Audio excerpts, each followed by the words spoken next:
Hey, what's happening, everybody? MG here, MG Covers, bringing you a brand new video. Title of this video is a handicapping strategy for NCAA basketball for the 2022-23 season. A little under the weather, so we're going to keep this relatively short. If this is your first time watching my videos, greatly appreciate you subscribing to the channel. If you want to follow me on social media, MG Covers, Covers spelled with a Z. Give out a ton of content on my Instagram channel. So let's dive into it. One of the things I'm focused on a lot here in the last 2 months is simplifying the handicapping process, not only for myself but also my clients. And of course, if you're subscribing to my YouTube channel, you'll be able to see some of this work. So trying to simplify this to the point to where it makes it easier to pull the trigger, easy to quote handicap and eliminate games. So what we're going to do, I'm going to show you what you're looking at is the college basketball slate for today, which is November the 17th. Let's take a look at the league trends. And I've talked about this before, is that home teams win at a very high percentage in college basketball, college football as well.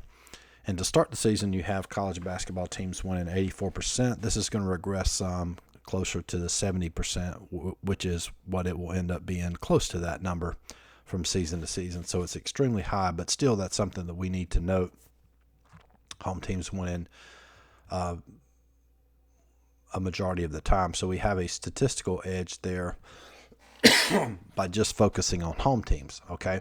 And if you look at against the spread, it's relatively close. But what you need to realize, too, with a home team, this sounds simple and elementary, but in order for them to win, they have to score more points than their opponents. So what we're going to do is focus on home teams with a relatively small number to cover for favorites, and then look at a small number for home dogs and play those on the money line.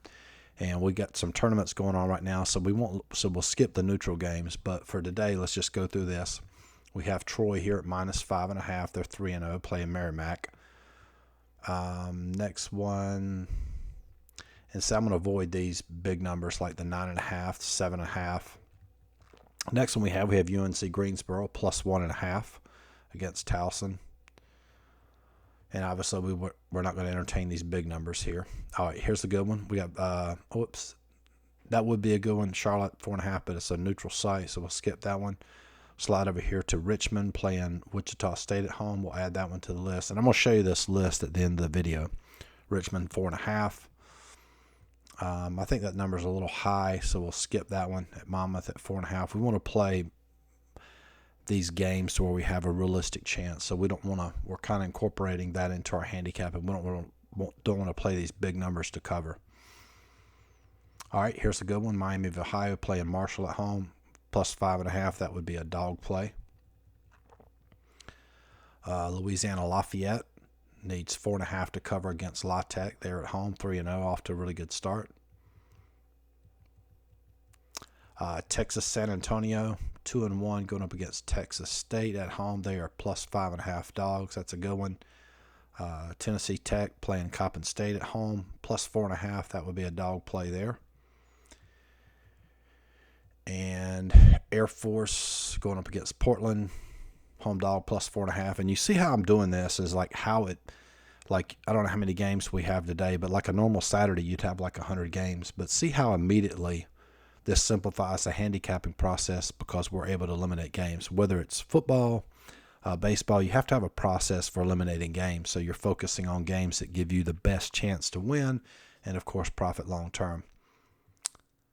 I skipped that San Diego. I was trying to focus on lines that were like 4.5 or smaller. And then we have the last one here, Hofstra going out west to play San Jose State. I really like this one here, San Jose +2.5. So if you come over here, this is what the list is going to look like. Troy, North Carolina, Greensboro, Richmond, College of Charleston. I think I missed him earlier. And then you have Louisiana Lafayette, Illinois State, and Texas San Antonio. Whoops. So we have 1, 2, 3, 4, 5, 6. 6 teams potentially either laying points or taking the points. This UNC Greensboro, the way I handicap these games, if it's +1.5, you're probably not going to get a lot on the money line. If the money line, if you're playing juice, if it's minus 110 or minus 105, you're better off just playing. I mean, if the money line is minus, you're better off taking the points and laying the juice on the spread line at minus 105 or minus 110. And then the dogs we have are Miami of Ohio at plus 185, Texas San Antonio plus 185, Tennessee Tech plus 150, Air Force plus 165, and then San Jose plus 138. And then the next step, now that you've gone through the process eliminating home games, playing small favorites and small dogs on the money line at home, the next step, potentially you could incorporate line movement, which means these are the games that you focus on. If the line movement is neutral or moves in your favor, then that would, quote, signal a play. Again, really real early stages of developing this concept, but I think it's something that's going to be profitable. I'm going to focus on with college basketball. And we'll have our college basketball power rankings out after teams have played at least 5 games. That's going to put us late November. But currently right now we have NBA power rankings, NHL, college football, and NFL. $49.95 gives you access to all those, as well as all my coaching videos, 150 coaching videos. If you want to learn the sports handicapping business, it's a great place to start. If you want access to all my plays, $100 a month. And if you join for an entire year, $499.